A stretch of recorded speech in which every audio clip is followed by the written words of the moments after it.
Paghirap ng bulhabog, wala na. Kasunod dito, target na lang, asin. Kailan ba naman kayo yumaman? Kung makasabi kayo na naghirap, parang dumaan kayo sa pagiging mayaman ah.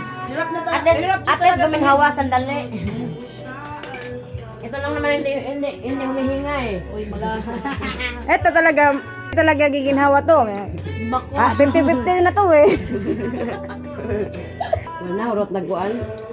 Nami, may mga kuha, may ganina nga kuan. Wala na, nagaw lang mo. Hindi, ate, manaka. Ay, walang ganyanan.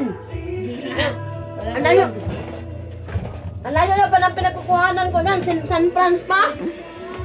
Tapos agawin mo lang. Ate, hindi. Napapasarap na nga yung chismisa namin dito eh. Abli-abli grape. Kumakain kami, yung plato ko, ganyan oh, tapos puno ng mga litos.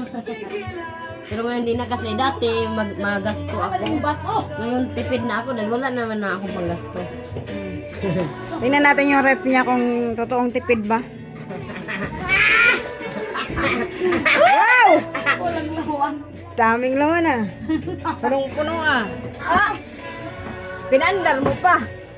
Ito lang pala lang. Ah, okay. Madaming yelo. Makakalaman lang yan tuwing binibimbang ako.